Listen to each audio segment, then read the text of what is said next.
Senhor Presidente, senhores deputados, senhores membros do Governo, o PPM prometeu e cumpriu.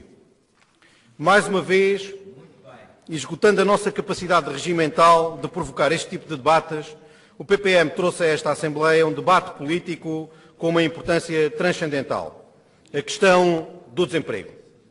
Já o tínhamos feito quando trouxemos a este hemiciclo outras questões relevantes, como o debate sobre o ataque à pobreza, a importância económica do Mar dos Açores ou o contexto de aplicação na nossa região das medidas contidas no memorando da Troika.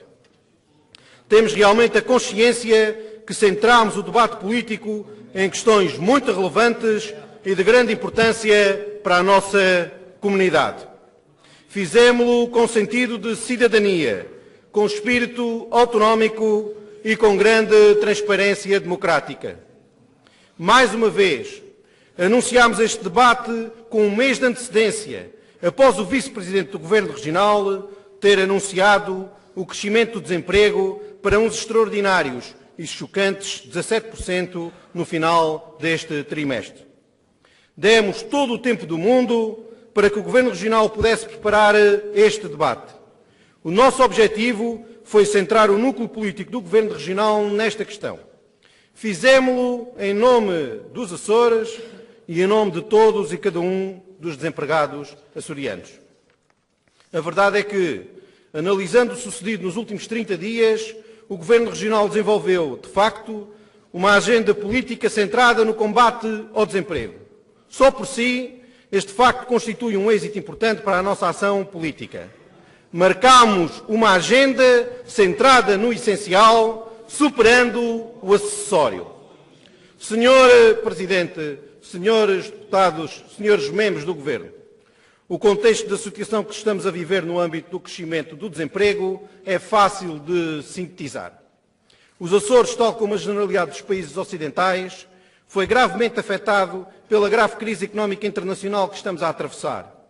Ninguém esperaria que a economia regional não fosse afetada nesta conjuntura. Somos uma economia frágil, aberta e altamente dependente. Para além disso, a nossa dependência orçamental em relação ao exterior é dramaticamente grande. No essencial, basta dizer que as nossas receitas próprias apenas cobrem cerca de 50% das nossas despesas. Para além de tudo isto, a região continua a ser afetada pelo contexto de insularidade periférica, algo que a dispersão geográfica e a pequena dimensão dos nossos territórios insulares só torna ainda mais patente. Ninguém esperaria milagres e diques de contenção para a crise. Ninguém o esperava, mas houve quem o apregoasse e o jurasse. Esse alguém foi o Governo Regional. Semeou brisas de fingir e agora colhe, infelizmente para todos os açorianos, graves tempestades. Esta é a narrativa de uma crise anunciada, mas nunca reconhecida, como assim o exigiria o mais elementar bom senso. A verdade é que o extraordinário impacto da crise deixou a descoberta a enorme fragilidade do modelo económico açoriano, seguido nos últimos 15 anos. Isto significa que temos um tecido empresarial extremamente frágil e muito dependente do crédito bancário e da subsidiação regional.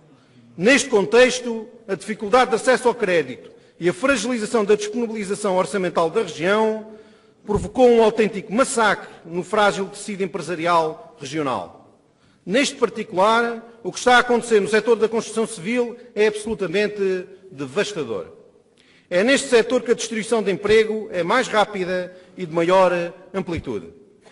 Sem crédito e com uma descida dramática do investimento público, este setor continuará a contrair-se e a gerar mais desemprego na região. Nestes 3 anos, o Governo Regional também não foi capaz de construir uma estratégia de contenção da crise económica e do consequente aumento do desemprego. É por isso que o desemprego bate todos os recordes e afunda a região numa situação sem precedentes. Temos o maior número de desempregados da nossa história, cerca de 18 mil pessoas, e superámos a já de si dramática situação nacional. Pela primeira vez, a nossa taxa de desemprego superou a média nacional, fixando-se em 15% no último trimestre. A questão de contexto aqui é tentar perceber que fatores explicam o dramático crescimento do desemprego verificado em apenas um ano, tendo em conta que se passou de 7% para 15%. Não serve como explicação a política de austeridade seguida pelo Governo da República, na medida em que ela teve também repercussão no território continental, facto que não impediu que os Açores superassem a taxa de desemprego nacional. Aqui aconteceu qualquer coisa que acelerou a destruição do emprego e que tornou o cenário regional nesta matéria ainda pior que o cenário nacional. O que sucedeu, na minha opinião, foi o completo fracasso da gestão das variáveis da crise por parte do Executivo Regional.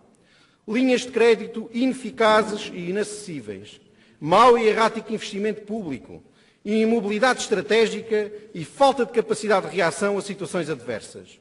O resultado é que a economia regional está a ruir como um castelo de cartas, sem que o Governo Regional consiga articular uma resposta estruturalmente e verdadeiramente eficaz. Senhor Presidente, senhores deputados, senhores membros do Governo, a questão fundamental que se coloca neste debate é definir o que se deve e pode fazer para combater o aumento do desemprego, o que se deve fazer para criar emprego na nossa região, o que se deve fazer para tirar milhares de concidadãos nossos da situação aflitiva em que se encontram.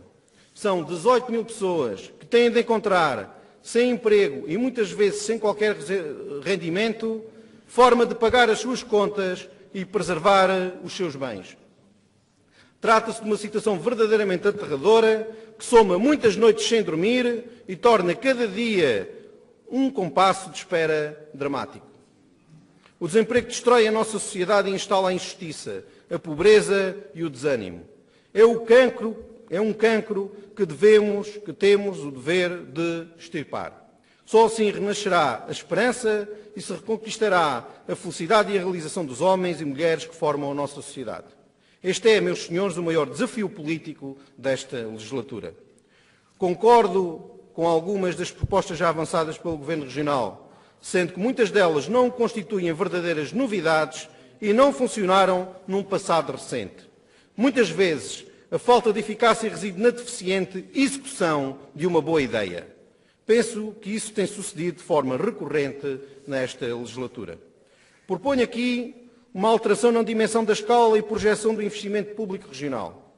Nestas circunstâncias, o aconselhável é realizar investimentos e obras públicas de pequena dimensão, mas muito dispersos territorialmente e muito mais numerosos. Tudo isto em detrimento dos investimentos megalómanos que pontuam aqui e ali a nossa geografia orçamental. Considero também que a estratégia de promoção do investimento privado e da iniciativa individual tem de ser muito mais proativa. Existem centenas de boas ideias e bons investimentos espalhados pelas nossas ilhas, que todos os dias são vencidos e enterrados por uma burocracia regional ineficaz e desmobilizadora. É necessário construir mecanismos concretos de funcionamento da administração regional que protejam, acarinhem e apoiem e ajudem a executar bons projetos e boas iniciativas. Nesta conjuntura é necessário criar mecanismos de crédito realmente eficazes. Os instrumentos criados pelo Governo até agora não mereceram o apoio ativo da banca e estão muitas vezes acompanhados de regras e condições que desmobilizam a sua utilização. É igualmente fundamental criar mecanismos realmente eficazes de apoio ao escoamento da produção regional. Não se trata apenas de promoção institucional dos produtos, mas sobretudo encontrar mercados, facilitar a logística de escoamento da produção e comercialização e flexibilizar o contexto fiscal. Por exemplo, está quase tudo por fazer em relação ao enorme mercado de mais de 3 milhões de açorianos e seus descendentes na América do Norte. Resulta também crucial reorganizar a oferta formativa nos Açores. Muitas vezes parece que o objetivo de muitas ações formativas é sustentar as entidades formativas e não dar resposta de forma objetiva às necessidades do mercado e às expectativas e necessidades dos formandos. É necessário melhorar imenso a eficácia dos recursos que a região tem disponibilizado nesta área. Na nossa perspectiva, é neste momento fundamental aproveitar e criar oportunidades de aumentar o financiamento externo da região enquanto a economia regional não estiver em condições de criar mais receitas. Existem pelo menos duas opções que o Governo Regional tem à sua disposição. A primeira está relacionada com a oportunidade que surge agora no âmbito da renegociação do Acordo da Base das Lajes. Neste âmbito, é fulcral voltar a obter contrapartidas financeiras norte-americanas pela utilização da Base das Lajes. Outro exemplo consiste na constituição de um agrupamento de cooperação territorial com as Canárias e a Madeira, algo que propomos desde o início desta legislatura. Estas entidades têm acesso a financiamentos comunitários específicos. Nesta ocasião, voltamos a referenciar a necessidade de se realizar uma forte aposta nas diversas vertentes da economia do mar. É certo que nesta matéria o Governo já tem discurso, mas tardam em chegar a ações concretas nesta matéria. Nuclear para a região é também proceder a uma reorganização completa de todo o setor turístico açoriano. O potencial nesta área é enorme, mas está instalado o caos no setor. Falta colocar a funcionar as ligações marítimas de passageiros, baixar drasticamente o preço das passagens aéreas, promover de forma assertiva os destinadores, melhorar as valências e qualidade dos serviços de hotelaria, sinalizar a matriz ecológica do nosso destino e associar as nossas valências culturais à atividade. No crescimento deste setor reside boa parte da nossa esperança de combate eficaz ao desemprego. Do ponto de vista da matriz macroeconómica da região, é igualmente importante diversificar o nosso setor agrícola. Sei que esta sugestão é um velho chavão, com pelo menos 30 anos de existência e outros tantos de insucesso. O que proponho é que se faça algo que está dito, mas que não está feito. Esta é mais uma área fundamental para criar emprego, reduzir dependências e criar receitas. Finalmente, gostaria de salientar o importantíssimo papel dos centros de emprego nas presentes circunstâncias. Os nossos centros de emprego são estáticos e essencialmente estatísticos. O que proponho é uma nova abordagem à adoção de novos métodos. Proponho um funcionamento muito mais agressivo e dinâmico, algo que transforme estas instituições nas melhores aliadas dos desempregados no âmbito da conquista do emprego. Estas são apenas algumas sugestões e prioridades que aqui deixo. Muitas mais ficam por descrever, mas necessito de deixar algum tempo para participar e, posteriormente, encerrar este debate. Termino esta intervenção fazendo um forte apelo ao Governo Regional para que não transforme este debate numa inútil querela partidária. Peço-lhe ideias e a definição de uma estratégia global para enfrentar o desemprego. Tenho a certeza que é isso que todos os açorianos esperam e desejam a respeito deste debate parlamentar. Disse